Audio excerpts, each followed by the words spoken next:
Hi, I'm Wim Bogaerts from Ghent University and IMEC, and I'll be talking to you about programmable photonic circuits for linear processing. Now, if we think about programmable photonics, and with the word programming, what comes to mind is devices that can be configured or reconfigured in software. While with photonics, we think about manipulating light, preferably on a very small submicron scale. So if you bring two of those together with programmable photonics, what you get is manipulation of light on a small scale. Now, where does that take us? Why do we want to use this? Well, because light contains information and we can do things with that. For instance, if you take a beam of light, you can encode information in the total power and how you modulate that power over time. But there's also a spatial intensity profile, a phase profile, wavelength, polarization, etc. Now, you can use that to do things for material processing, for displays and lighting, for fiber optic communication, for sensing. Those are all very common applications for photonic integrated circuits. Now, can we use photonic integrated circuits for computing? Well, if we look at where photonics is used in computing nowadays, it's mostly in the interconnects. And that's logical because photonics is really good for transferring information. An optical link is very simple. You take a light source like a laser, you put a high-speed electrical signal onto it, and then at the output you convert with a photodetector that modulated light back into a high-speed electrical signal. And these electrical signals can be up to 100 gigabit per second. However, the attractiveness of photonics is that your light actually has a much larger bandwidth than this 100 gigahertz. You essentially have about 40 terahertz of bandwidth at your disposal to modulate your electrical signals. Now, that capacity is way larger than you can ever address with just electronics. So the trick is, with photonics, is to chop up that bandwidth into small pieces that can all modulate a high-speed electrical signal. And that brings us to what we call the wavelength division multiplexing. Instead of a single link like this one, we just use a parallel link operating at different wavelengths, which are then combined with a multiplexer into a single optical channel and unraveled at the receiving side with a demultiplexer and different photodetectors. Now that trick of wavelength division multiplexing allows us to scale the bandwidth or the information of a fiber to tens of terabits per second, always almost up to petabits per second. Now, the same trick of wavelength division multiplexing, the fact that you have that bandwidth, can also be leveraged for computing. For instance, last month there were two publications in the same issue of Nature, which built an optical convolution processor to calculate convolutions in real time using wavelength division multiplexing. Now, if you start building things like this to do calculations, you have to keep in mind that computing with light is very different than computing with electrons. Electrons are fermions which interact very strongly, which means that it's quite easy to make binary logic with these devices. On the other hand, photons are weakly or hardly interacting bosons. So they have poor nonlinearities, but on the other hand, that allows you to do linear analog operations because they also can be manipulated as waves. Now, can we do real optical information processing with photons? Well, let's just look at a classical way of information processing with light. If you have a beam of light with a certain intensity profile and phase profile, you can now propagate that beam of light through free space and you see that it changes. Essentially, the beam of light is solving an integral equation. If you now change the medium through which the beam of light propagates, you change the kernel of the integral. And that's, for instance, what you can do with a lens. If you add a lens in the path of the beam of light, you're now performing a real-time Fourier transformation between the input and the output plane, the two focal planes of the lens. So you can stack these elements together to make more complicated information processing. Now, if you want to do this in a more programmable way, you need to come up with ways to manipulate such a system in real time. And this can, for instance, be done by using spatial light modulators. In that case, you discretize your beam of light into pixels at the input with a spatial light modulator, at the output with at the output with a photodetector or a detector array or an imager. Now, a very simple example of such a processor is this one, where you have a 4F system consisting of two lenses. You have a spatial light modulator in the input plane, then one in the Fourier plane, which contains the which will get the Fourier transform of the input plane, which is then mixed with a pre-calculated kernel, and then Fourier transformed again jointly into the output plane, which gives you a convolution of the input with the kernel. Now, such a system has already been built. This is an example from the company Optalysis, which has incorporated a full 4F optical system onto a plug-in card that you can plug into your computer to do real-time, very fast convolutions. Now, if you want to generalize this kind of processing, you need a way to build a photonic system that can generate an arbitrary transmission matrix between your input pixels and your output pixels. And the first to come up with a good idea to implement such a general purpose system was Rek in '94, who proposed to use a matrix of tunable phase shifters and tunable beam splitters to transform a discretized beam into any other combination of discretized beam and build an arbitrary transmission matrix. Now, that idea was then later picked up by David Miller, who also incorporated the idea of monitor detectors and control algorithms to make these systems self-configuring. But still, if you have a system built out of discrete components, you have to be able to scale up something like this to a much larger system, which then becomes quite complicated. Just an example, again from very recently published in Science, is this 100-mode interferometer circuits that have been constructed to demonstrate quantum supremacy by now.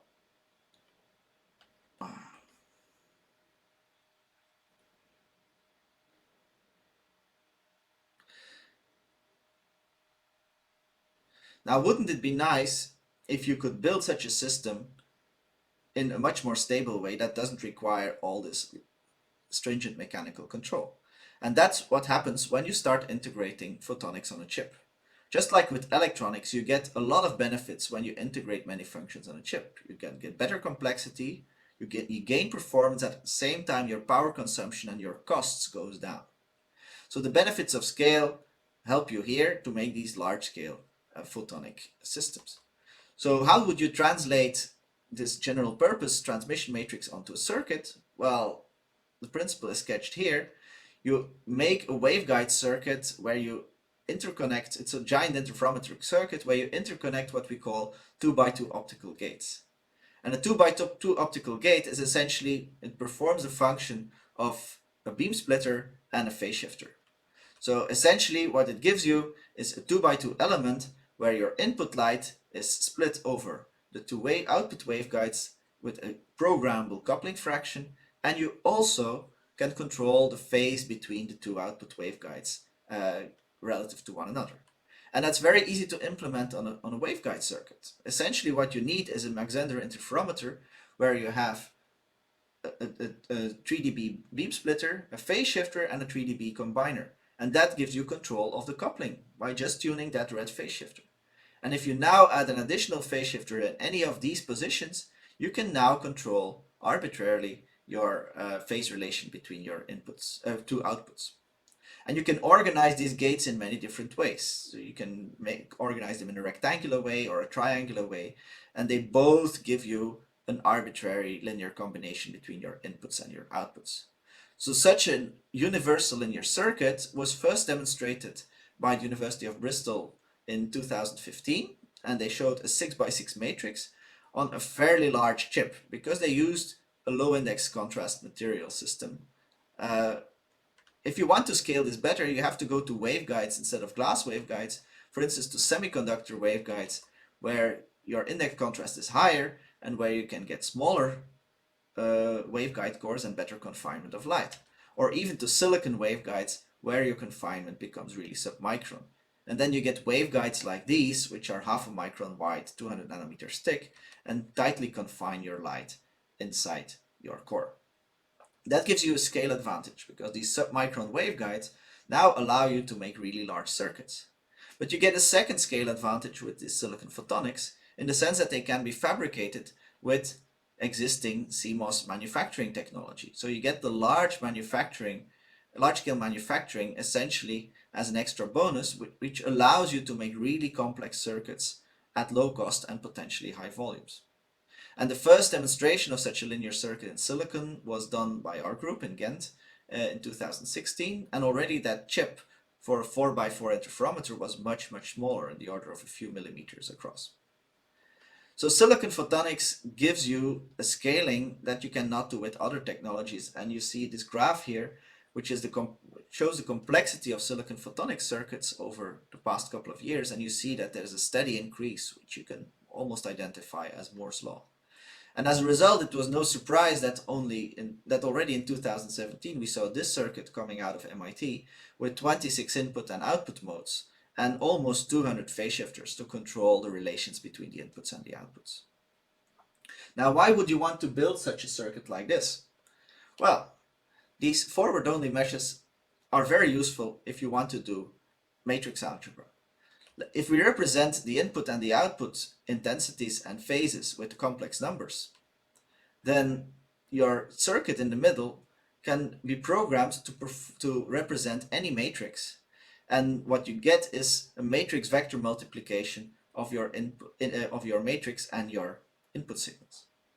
And these matrix vector products, or also called multiply accumulate operations, are basic operations in many fields like pattern recognition, neural networks, and also linear quantum optics.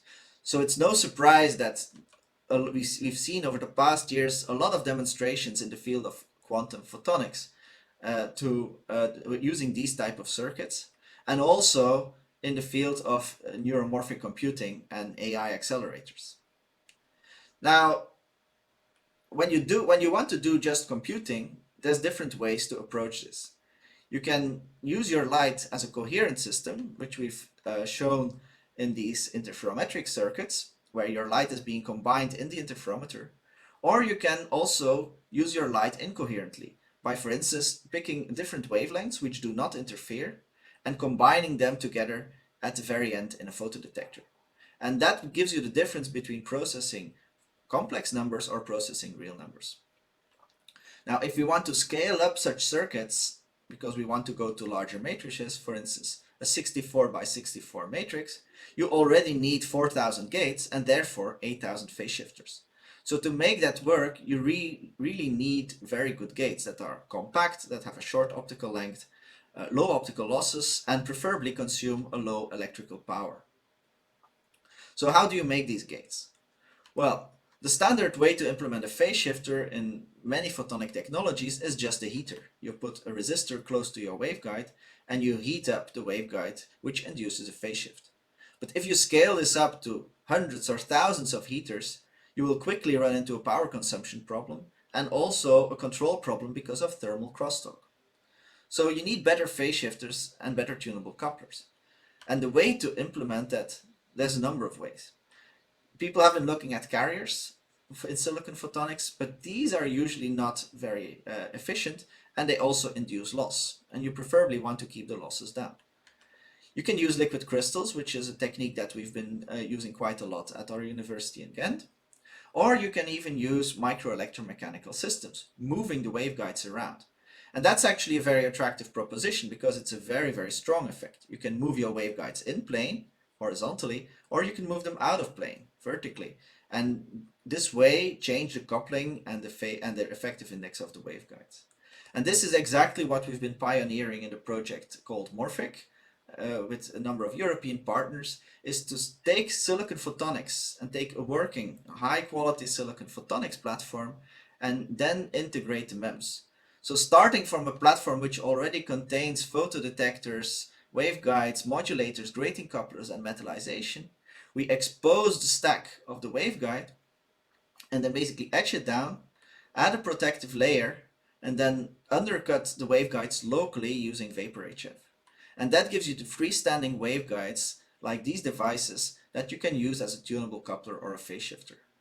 And we're definitely not alone doing that. For instance, Light Matter, a startup company from MIT, who's trying to build these photonic AI accelerators, is also or has also announced that they're using MEMS for building these circuits. Now, these circuits are useful. They are programmable and they can do matrix arithmetics, but they're not generic, so they're limited in what you can do. For instance, you still have a strict separation of your inputs and outputs, and it's very difficult to implement delays. So what is really missing in these circuits is ways to provide delays, feedback, and filtering all around. Basically, you can call that dispersion engineering, that would allow you to do also processing of time signals, time operations like integration or differentiation, or essentially converting or using your chip as a general analog signal processor. And to enable that, you need to go to a somewhat more complex architecture, which not just has separated inputs and outputs, but essentially can couple any port to any port. Essentially, the architecture that we use there is a recirculating mesh, where we now connect our waveguides together, again with these optical gates, but we do it in loops, where the light can circulate in your mesh and even can couple back to your input ports. So we use these same optical gates that we already described, but now we use them in a recirculating mesh. And that gives us quite a lot of extra functionality, because we can now arbitrarily route the light through our mesh. We can introduce power splitting, so we can do power distribution, but we can also recombine the light in an interferometer. And now the difference here is that you can introduce delays in your interferometer, so you can turn that into a filter. You can also do ring resonators by just routing your light in a loop. So that means that you can do really high quality, sharp filter circuits and very strong dispersion. The first demonstration of such a mesh was done by the Polytechnical University of Valencia, and they built a mesh which had 7 hexagonal cells, and already you can do more than 100 different circuits in there. Like, for instance, different delays. You can make a delay line that has different delays by just rerouting your light in a different way. You can even configure these circuits to perform as a forward-only interferometer, like in this case a 4x4 port interferometer. You can implement filters like these Mach-Zehnder filters or this 3-path filter at the bottom here. And you can tune the performance of this filter, like the slope and the position of the filter peaks. And you can make ring resonators, where you can again tune the exact properties of the ring.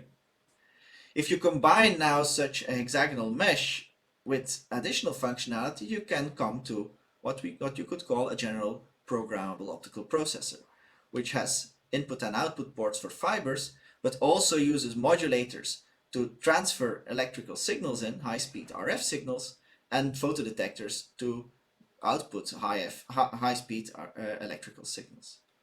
So does that give us something generic enough that we could call it something like a photonic FPGA? Well, people have been coining different names for this, but essentially what you have is analog functions that can be programmed in a digital way by adding electronics, but that can also process really high bandwidth signals like microwaves. So where we're going with this technology is photonic integrated circuits that can be reconfigured in software to perform a variety of functions. So that brings me to the end of my presentation. Now, if we're looking at photonics for computation, we're looking at the processing of analog signals, where we can use wavelength division multiplexing to combine many signals at the same time in the same system. You can process them coherently or incoherently, depending on how you add them up.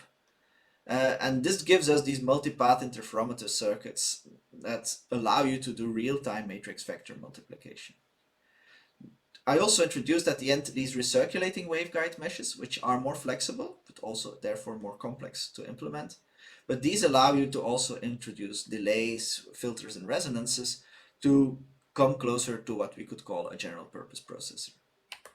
So I would end with thanking my contributors, for all the people in my team who helped a lot by bringing all this material together. Thank you.